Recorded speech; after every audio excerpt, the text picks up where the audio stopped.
আজি অনুশীলনী 13C question number 5 পৰা আমি আৰম্ভ কৰিম। আজি কুৱেশ্যন নম্বৰ 5টো হৈছে এটা বৃত্তৰ কালি 154 সেন্টিমিটাৰ স্কোৱাৰ বৃত্তটোৰ ব্যাস উলিওৱা।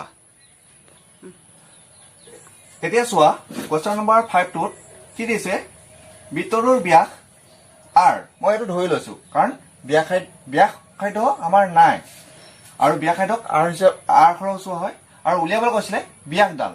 ব্যাসডাল কেনেকুৱা চোৱা, a পৰা b লৈ এডাল ব্যাসাৰ্ধ, p পৰা b লৈ এডাল ব্যাসাৰ্ধ, গতিকে a p plus p b। তেতিয়া কি হ'ব, a p plus p b যোগ কৰিলে আমি এই a b ডাল পাম। এটা চোৱা, এডাল ব্যাসাৰ্ধ আৰু এডাল ব্যাসাৰ্ধ, দুডাল ব্যাসাৰ্ধ যোগ কৰি কি পাইছো, এডাল ব্যাস পাইছো। এতিয়া আমাৰ প্ৰশ্নটো উলিয়াব লৈছে ব্যাসডাল উলিয়াব লৈছে, গতিকে আমি কি ধৰি লৈছো, ব্যাসাৰ্ধডাল মান ধৰিছো r। এটা চোৱা, বৃত্তটোৰ কালি দি দিছে, এই বৃত্তটোৰ গোটেই কালি দিছে কিমান আছে, 154 সেন্টিমিটাৰ স্কোৱাৰ দিছে। আৰু আমি বৃত্তৰ সূত্ৰটো কি পাইছিলো, বৃত্তৰ কালি সূত্ৰটো পাই r স্কোৱাৰ। এতিয়া আমি বৃত্তৰ কালিৰ মান কিমান পাইছো, 154 সেন্টিমিটাৰ স্কোৱাৰ।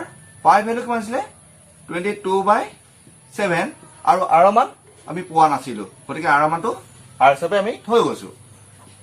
এটা চোৱা, 154 আৰু ডিভাইডেড বাই কিমান হ'ব, 22/7 আৰু একক কি আছে, সেন্টিমিটাৰ স্কোৱাৰ। এইফালে থাকিব r স্কোৱাৰ। এতিয়া এইটোৱে যদি আমি কটাকটি কৰো কিমান হ'ব, 7। এতিয়া চোৱা, 7 × 7 49 আৰু একক কি আছিলে, সেন্টিমিটাৰ স্কোৱাৰ। এইফালে আছিলে r স্কোৱাৰ। আৰু দুই পক্ষতে আমি কি কৰিম, বৰ্গমূল উঠাম। গতিকে কেনেকে উঠাম, 7ক স্কোৱাৰ কৰিলে 49 হয়, হয় নহয়, সেন্টিমিটাৰ। এইফালে চোৱা, rক স্কোৱাৰ কৰিলো, গতিকে দুই পক্ষত কি কৰিলো, বৰ্গ কেনচেল কৰিলো, থাকিলে কিমান, এফালে 7 সেন্টিমিটাৰ থাকিলে অকল, আৰু এইফালে কি থাকিলে r। এতিয়া r = 7 সেন্টিমিটাৰ হ'ল। এটা চোৱা, আমি কি কৰিব কৈছিলে, এই a পৰা b লৈ এই ব্যাসডালৰ উলিয়াবলৈ কৈছে, ব্যাসডালৰ মান উলিয়াব কৈছিলে। এতিয়া আমি কি পালো, r মানে কি পাইছিলো, ব্যাসাৰ্ধ। এটা ব্যাসাৰ্ধৰ মান পাইছিলো আৰু কেইডাল ব্যাসাৰ্ধ লগ লাগি এডাল ব্যাস হৈছিলে। এতিয়া a p এডাল ব্যাসাৰ্ধ আৰু b b এডাল ব্যাসাৰ্ধ, গতিকে দুডাল ব্যাসাৰ্ধ লগ লাগি এডাল ব্যাস হৈছে। গতিকে আমি লিখিম এতেকে কি আছিলে, বৃত্তটোৰ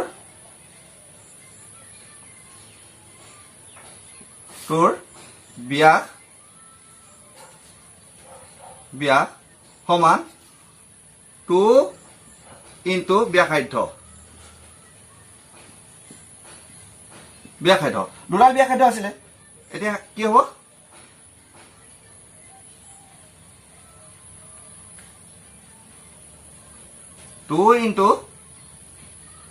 এই ব্যাসাৰ্ধৰ মান কিমান পাইছো, 7 সেন্টিমিটাৰ। এই লগত r বুলি লিখি ল'ব পাৰিবা দেই, একো নাই।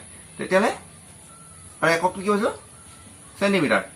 আৰু এইফালে কিমান হ'ব, 40 সেন্টিমিটাৰ হৈ গ'ল। ঠিক আছে তেতিয়া। কুৱেশ্যন নম্বৰ 6, দুটা ঐক্যকেন্দ্ৰীয় বৃত্তৰ ব্যাসাৰ্ধ 8 সেন্টিমিটাৰ আৰু 5 সেন্টিমিটাৰ। বৃত্তটোৰ মাজৰ আঙুঠিটোৰ কালি উলিওৱা। ইয়াত পাই মান 3.14 ধৰিবলৈ দিছে। এবাৰ কুৱেশ্যন নম্বৰ 6ত কৈছে কি, দুটা ঐক্যকেন্দ্ৰীয় বৃত্ত মানে হৈছে কি, দুটা একেলগে থাকিব বৃত্ত, এটা সৰু আৰু এটা ডাঙৰ। এতিয়া চোৱা, ইয়াত দুডাল ব্যাসাৰ্ধ আছে, এডালৰ নাম হৈছে r1 আৰু আনডালৰ নাম হৈছে r2। এতিয়া এই ডাঙৰ যিটো বৃত্ত, এইটো এই O কেন্দ্ৰৰ পৰা এডাল ব্যাসাৰ্ধ আহিছে, এইডালৰ ভেলু দিছে 8 সেন্টিমিটাৰ আৰু সৰুডালৰ কিমান দিছে, 5 সেন্টিমিটাৰ। এতিয়া এই দুইটাৰ মাজত কি উলিয়াব লাগে, এটা আঙুঠি আছে, আঙুঠিটোৰ কালি উলিয়াব লাগে। গতিকে ডাঙৰ বৃত্তটোৰ কালিৰ পৰা সৰু বৃত্তটোৰ কালি আমি বিয়োগ কৰি দিলে কি ওলাব, এই কালিটো আঙুঠিটোৰ কালি ওলাই যাব। এতিয়া চোৱা, বৃত্তৰ কালি সূত্ৰটো হৈছে পাই r স্কোয়াৰ মই ইয়া লিখিছো পাই r স্কোয়াৰ 1 আৰু এফালে লিখিছো পাই r স্কোয়াৰ 2 এটা এই 1 আৰু 2 কেলে হল মই কৈছো যে ডাঙৰ বিতটোৰ ব্যাসাৰ্ধডালক মই r1 বুলি ধৰা আছে আৰু সৰু বিতটোৰ ব্যাসাৰ্ধডালক r2 বুলি ধৰা আছে গতিকে r1 আৰু r2 আহিছে এতিয়া দুইফালে পাই আছে গতিকে আমি কি কৰিলো পাই কমন ললো কমন লোৱাৰ পিছত কি কৰিলো এফালে কি থাকিলে r1 থাকিলে আৰু এফালে r2 থাকিলে এতিয়া পাই এফালে হল r1 ৰ ভ্যালু আছিলে 8 সেন্টিমিটাৰ 8 সেন্টিমিটাৰ ওপৰত আছিলে স্কোয়াৰ মাইনাস r2 ভ্যালু আছিলে 5 সেন্টিমিটাৰ এটা ক্লোজ কৰি দিব লাগে নেকি হল এতিয়া পাই ভ্যালু আছে 22/7 তাৰ পিছত পাই ভ্যালু 22/7 নাই দিয়া 3.14 দিছিলে 3.14 দিছিলে এটা চোৱা এটো 64 এইটো স্কোয়াৰ কৰা মানে 64 সেন্টিমিটাৰ স্কোয়াৰ হল আৰু এটো 25 সেন্টিমিটাৰ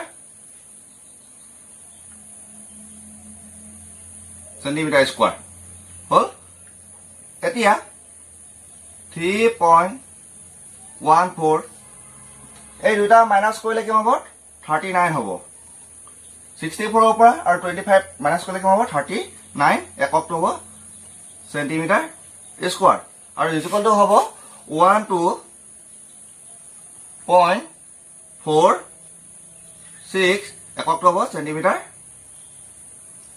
স্কোয়াৰ বুজি পাইছা চাগে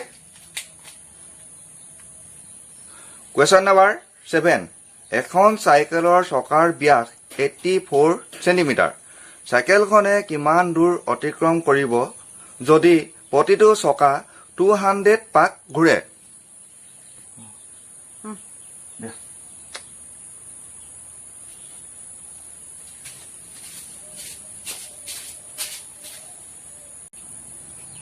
এতিয়া চোৱা চাইকেলখনৰ চকা খালি দণ্ডবিলাক একে হোৱা নাই গতিকে চাইকেলখনৰ চকা বুলি ভাবিয়ে ল'বা আৰু এইটো চকা চাৰ ভুলকে আঁকিছে বুলি তলত কমেন্ট নকৰিবা আকৌ এইটো চকা না হোৱা বুলি দেই খালি মই বুজাবলৈহে আঁকি লৈছো এটা চোৱা এই চাইকেলখনৰ চকাটোৱে আৰু বৃত্তটোৰ মাজত কিবা পাৰ্থক্য আছে নেকি বৃত্তটো হৈছে গোল আৰু চকাটো হৈছে গোল গতিকে এটা বৃত্ত আৰু চকাৰ মাজত একো পাৰ্থক্য নাই গতিকে কি হয় বৃত্তটো যেটো সূত্ৰ হয় 2πr আৰু একেটা সূত্ৰতে কি বহাম আমি এই চকাটো সূত্ৰ 2πr হ'ব কেলে দুইটাই বৃত্ত দুইটাই গোল গতিকে এতিয়া আমি কি কৰিব পাৰো এই চকাটো নধৰি আমি কি ধৰো এই বৃত্তটো চাম এতিয়া এটা বৃত্তটোৰ কিমান কৈছিলে 84 সেন্টিমিটাৰ অৰ্থাৎ এই চকাটোৰ ব্যাসাৰ্ধ ইয়াৰ পৰা ইয়ালৈ ব্যাসডাল কিমান কৈছিলে 84 সেন্টিমিটাৰ আৰু এতিয়া উলিয়াবলৈ ব্যাসাৰ্ধ মানে কি ইয়াৰ পৰা ইয়ালৈ এতিয়া ধৰা এই এ পৰা বি লৈ এতিয়া কিমান দিছিলে এটা 84 সেন্টিমিটাৰ দিছিলে হয় নহয় ইয়াৰ পৰা ইয়ালৈ কিমান দিছে 84 সেন্টিমিটাৰ দিছে তাৰমানে এডাল ব্যাস আৰু উলিয়াব লাগে ইয়াৰ পৰা ইয়ালৈ তাৰমানে ইয়াৰ আধাটো কৰিলে কিমান 42 সেন্টিমিটাৰ হ'ব এই চকাটোৰ এটা অংশ এডাল দণ্ড উলিয়াবলৈ কৈছে তেতিয়া কিমান হ'ব 42 সেন্টিমিটাৰ হ'ব এতিয়া চোৱা 2 আৰু পাই ভ্যালু কিমান আছিলে পাই ভ্যালু 22/7 আৰু r ভ্যালু কিমান আছিলে r ভ্যালু আমি কিমান পাইছিলো ব্যাসাৰ্ধ মান কিমান পাইছিলো 42 সেন্টিমিটাৰ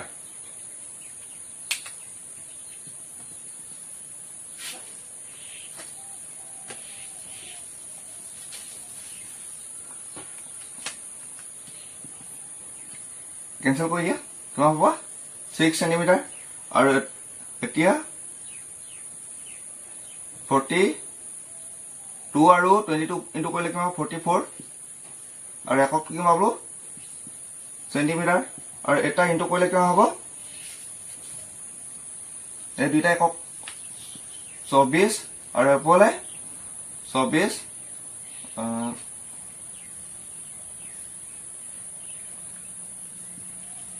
সেন্টিমিটাৰ এতিয়া চোৱা চাইকেলখনৰ চকাটোৱে এপাক ঘূৰিবলৈ কিমান দূৰত্ব লাগে 264 চেণ্টিমিটাৰ লাগে তেতিয়াহ'লে কিমান পাক উলিয়াবলৈ কৈছে 200 পাক উলিয়াবলৈ 200 পাক উলিয়াবলৈ ক'লে কি কৰিবি এই দূৰত্বটোৰ লগত এই পাকটো আমি পূৰণ কৰি দিম তেতিয়া কিমান ল'ব চোৱা 5 2 8 আৰু কেৱল কি আছে 0 0 আৰু এককটো আছে চেণ্টিমিটাৰ গতিকে আমি যদি এডোখৰটো উত্তৰটো থ'ব পাৰোঁ চেণ্টিমিটাৰ যদি আমি মিটাৰ নিওঁ তেতিয়াও হ'ব 5 2 8 মিটাৰ এতিয়া চোৱা মিটাৰ বুলি কোৱাৰ লগে লগে এতিয়া ইয়াত কি হৈছে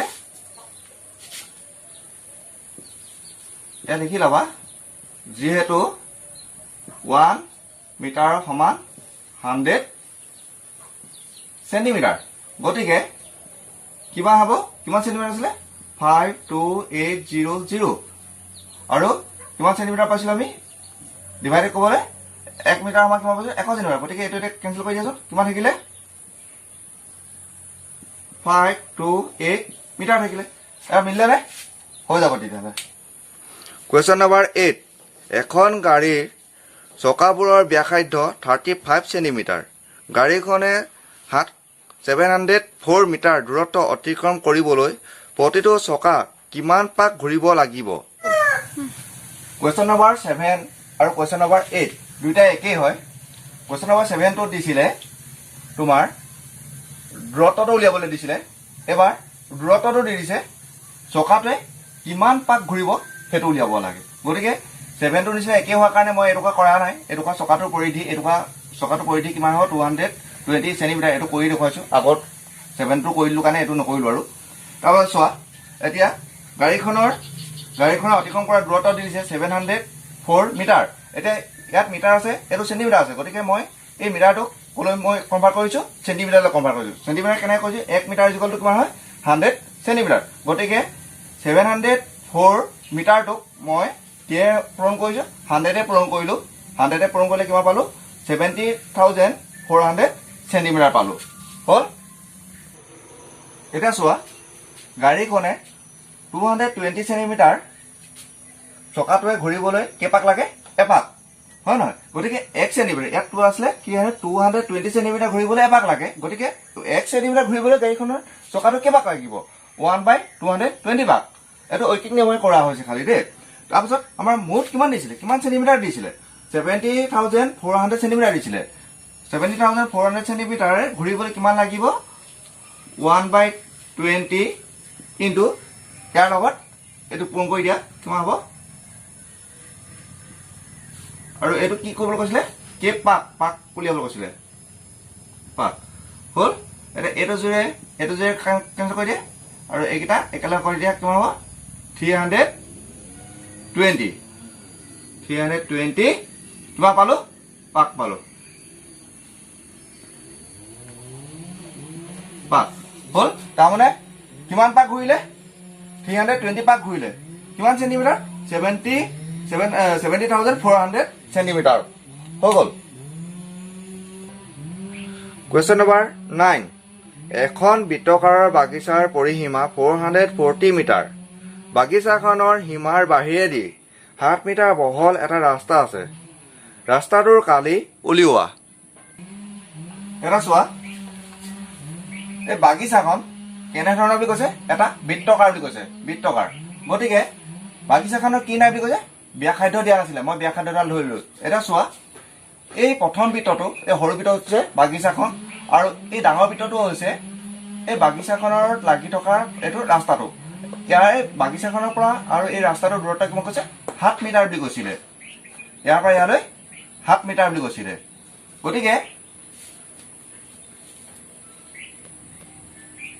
এটা চোৱা এই বাগিচাখন কেনেকুৱা বুলি কৈছে এটা বৃত্তাকাৰ বুলি কৈছে আৰু বৃত্তাকাৰ হোৱাৰ লগে লগে কি কৈছে বাগিচাখনৰ ইয়াৰ পৰা ইয়ালৈকে এনেকুৱা ব্যাসাৰ্ধ বুলি কোৱা হয় ব্যাসাৰ্ধ থকা নাই দিয়া আমাক ব্যাসাৰ্ধ থকা উলিয়াবলৈ দিছে আৰু এই বাগিচাখনৰ পৰিসীমা দিছে 440 মিটাৰ এই বাগিচাখন গোটেই পৰিধিটো কিমান আছে 440 মিটাৰ দিছে আৰু এই বাগিচাখনৰ লগতে লাগি থকা ৰাস্তাটো এইডোখৰৰ পৰা এইডোখৰলৈকে ধৰি লোৱা এই কিমান মিটাৰ বুলি কৈছে এডোখৰ 7 মিটাৰ বুলি তোমাক কৈ দিছে এতিয়া এই ৰাস্তাটোৰ কালি উলিয়াব লাগে বাগিচাখনৰ আৰু এই ৰাস্তাটোৰ বাগিচাখনৰ গাতে লাগি থকা এই ৰাস্তাটোৰ কালি উলিয়াব লাগে।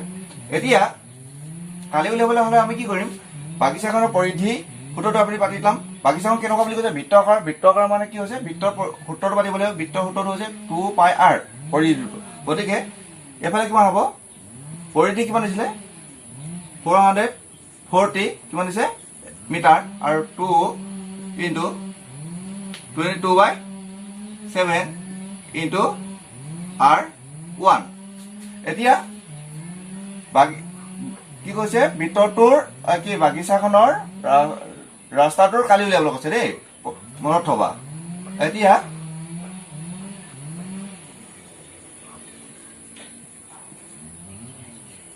মিটাৰ, আৰু এইটো কি হৈছে, ইয়াত ইনটু হৈছে, গতিকে এফালে কিমান হ'ব, ডিভাইডেড হৈ যাব, আৰু এফালে 7 আৰু 22, এফালে r1। এইকেইটা বুজি পাইছা আৰু ক'বলৈ নাথাকে। এই দুটা ইনটু কৰিলোঁ, 44 পালোঁ, হ'ল।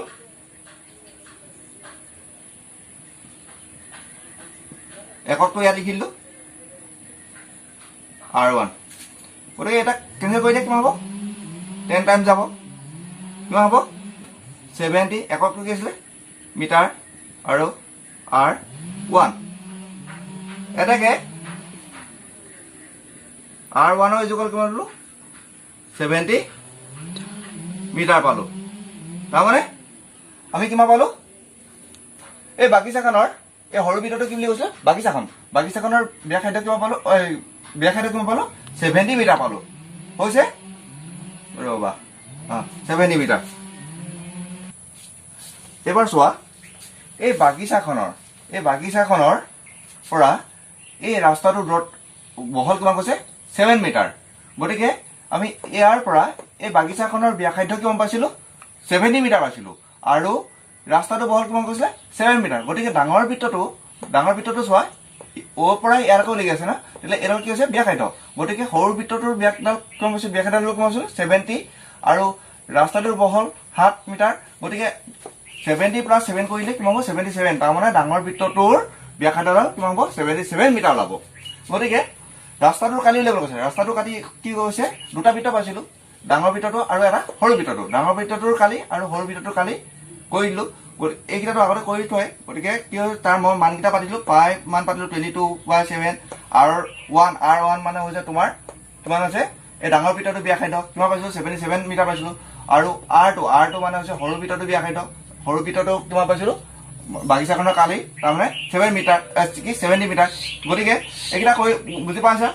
তাৰপিছত কি কৰিলোঁ মই, 77ক স্কোৱাৰ কৰিলোঁ, এইটো পালোঁ, আৰু 70ক স্কোৱাৰ কৰিলোঁ, এইটো পালোঁ। গতিকে এইখিনি ধুনীয়াকৈ বুজি পাইছা, কটাকটিখিনি, হয় নহয়। আৰু ৰিজাল্টটো কিমান পালোঁ, 3234 মিটাৰ স্কোৱাৰ। তাৰমানে এইটো কাৰ হয় বাৰু, এইটো কাৰ মিটাৰ স্কোৱাৰ হয়, এই ৰাস্তাটোৰ কালি। ৰাস্তাটোৰ কালি কিমান ল'লে, 3243 মিটাৰ স্কোৱাৰ। Question number 10। এখন আয়তাকাৰ বাগিচাৰ জোখ 30 মিটাৰ × 25 মিটাৰ। বাগিচাখনৰ ভিতৰত 14 মিটাৰ ব্যাসৰ এটা পুখুৰী আছে। পুখুৰীটোক বাদ দি বাগিচাখনৰ বাকী অংশৰ কালি কিমান? এবাৰ চোৱা, বাগিচাখন কেনেকুৱা ধৰণৰ বুলি কৈছে, এটা আয়তাকাৰ বুলি কৈছে দেই, আয়তাকাৰ এনেকুৱা ধৰণৰ থাকে, আয়তাকাৰ। বাগিচাখন কেনেকুৱা বুলি কৈছিলে, আয়তাকাৰ। মই এনেই আঁকি দেখুৱাইছোঁ আৰু দেই, এইটোকে আৰু আয়ত বুলি ভাবি নল'বা যে ছাৰে আয়তটো আঁকিছে বেকা বেকি হৈছে, সেইটো নহয়। মই তোমালোকক বুজাবৰ কাৰণেহে আঁকি লৈছোঁ আয়তটো দেই। গতিকে আয়তত কি পাইছিলোঁ, আয়তৰ কালি সূত্ৰটো কি পাইছিলোঁ, দিশ পূৰণ প্ৰস্থ। এডালক দিশ বুলি কৈছিলে, আৰু এডালক কি বুলি কৈছিলে, প্ৰস্থ বুলি কৈছিলে, হ'ল। গতিকে আয়তৰ কালি সূত্ৰটো কি আছে, দিশ পূৰণ প্ৰস্থ। মই সেইকাৰণে লিখিছোঁ দিশ পূৰণ প্ৰস্থ। দীঘৰ মান কিমান পালোঁ, 30 মিটাৰ, আৰু প্ৰস্থৰ মান কিমান পাইছোঁ, 25 মিটাৰ। গতিকে দুইটা পূৰণ কৰিলে কিমান হ'ব, 750 মিটাৰ স্কোৱাৰ, হ'ল। আৰু এই বৃত্তটোৰ বাগিচাখনৰ ভিতৰত এটা কি আছে বুলি কৈছে, বৃত্তটোৰ এটা পুখুৰী আছে বুলি কৈছে। পুখুৰীটোৰ ব্যাস কিমান দিছে, 14 মিটাৰ বুলি দি আছে। এতিয়া এই আয়তাকাৰৰ কি আছে, এই আয়তাকাৰ বাগিচাখনৰ কি আছে বুলি কৈছে, ইয়াতে মাজতে এটা পুখুৰী আছে। পুখুৰী মানে গম পাইছা নহয়, হা, ইয়াৰ ইয়াৰ কি আছে এটা ব্যাসাৰ্ধ ইয়াৰ পৰা ইয়ালে 14 মিটাৰ আছে সেন্টিমিটাৰ নহয় দেই মিটাৰ আছে বুলি কৈছে গতিকে ইয়াক কি কৰিব লাগিব এই ব্যাসাৰ্ধডাল লৈ লয় ব্যাসাৰ্ধডাল আমি তেতিয়ালে কি হয় ইয়াক যদি দুভাগ কৰি দিও কিমান হ'ব 7 মিটাৰ হয় নহয় 7 মিটাৰ সেইকাৰণে মই ব্যাসাৰ্ধডাল কিমান লিখিলো 7 মিটাৰ লিখিলো এটা পুখুৰীটোৰ কালি পুখুৰীটো কেনেকুৱা ধৰণৰ বৃত্ত আকাৰৰ গতিকে বৃত্ত হোৱাৰ লগে লগে কি হ'ব বৃত্ত সূত্ৰটো আহিব পাই r স্কয়াৰ হ'ব হয় নহয় এটা তোমালোকে লিখি দিয়া পাই মান কিমান পাইছিলো 22/7 ইনটু r মান কিমান পাইছিলো 7 ইনটু 7 একিটা মই এটো মোহাই লৈছো ৰবা দেই এটা চোৱা 7 ইনটু 7 কেলে পালো চোৱা 7 ইনটু 7 ইয়াত r স্কয়াৰ আছে r স্কয়াৰ মানে r দুটা থকা বুজায় গুড এনেকুৱা ধৰণৰ r ইনটু r গতিকে r মান মই কিটা পাতিলো দুটা পাতিলো আৰু এককটো কি আছিল ইয়াত চাই চোৱা এককটো কি আছিল মিটাৰ গতিকে ইয়াত হ'ব কিমান মিটাৰ স্কয়াৰ হল বুজি পাইছা চাগে গতিকে এটোৱে কেনসেল কৰিলো থাকিলে কিমান 22 ইনটু এফালে কিমান থাকিলে 7 আৰু দুইটা একক কি আছে মিটাৰ স্কয়াৰ গতিকে কিমান হ'ব 7 টু 14 4 1 বেক আৰু 14 একে 15 আৰু একক কি হ'ব মিটাৰ স্কয়াৰ এটালৈ ধুনীয়াকৈ বুজি পাইছা বুলি মই ভাবিছো আৰু দেই এতিয়া চোৱা পুখুৰীটো বাদ দিবলৈ কৈছিলে কাৰ পৰা পুখুৰীটো বাদ দিবলৈ কৈছিলে এই বাগিচাখন আছিলে বাগিচাখন কেনেকুৱা আছিলে এটা আয়তাকৃতি আছিলে বুলি কৈছিলে হয় নহয় আয়তাকৃতি আছিলে বুলি কৈছে তাৰ পৰা কি কৰিব কৈছে পুখুৰীটো বাদ দিবলৈ পুখুৰীটো কেনেকুৱা ধৰণৰ আছিলে গোল আছিলে গতিকে এই পুখুৰীটো যদি আমি বাদ দি দিওঁ তেতিয়াহ'লে এই বাকী অংশটো উলিয়াব লাগে এটা কেনেকৈ উলিয়াম গতিকে মই লিখিছো বাগিচাখনৰ কালি বিয়োগ পুখুৰীটো পালি কালি এই বাগিচাখনৰ পৰা পুখুৰীটো আমি বাদ দিছো এটা বাগিচাখনৰ কিমান আছিলে 750 মিটাৰ পাইছিলো আৰু পুখুৰীটো কালি কিমান পাইছিলো আমি 154 মিটাৰ স্কয়াৰ পাইছিলো গতিকে দুইটা বিগ কৰিলো কিমান থাকিলে 6 মিটাৰ স্কয়াৰ আৰু ইয়াত থাকিলে কিমান 14 ৰ পৰা এটো কিমান হ'ল 9 আৰু ইয়াত কিমান থাকিলে এটো 6 ৰ পৰা 1 গুচি গ'লে 5 হল এটাকে লিখি দিবা ইয়াত আৰু একেবাৰে শেষৰ প্ৰশ্নটো একে ধুনীয়াকৈ লিখি দিয়া এটাকে নিৰ্ণয় কি আছিলে পুখুৰীটো বাদ দি বাগিচাখনৰ বাকী অংশ কালি এটাকে নিৰ্ণয় কি লিখিম কালি সমান 596 মিটাৰ স্কয়াৰ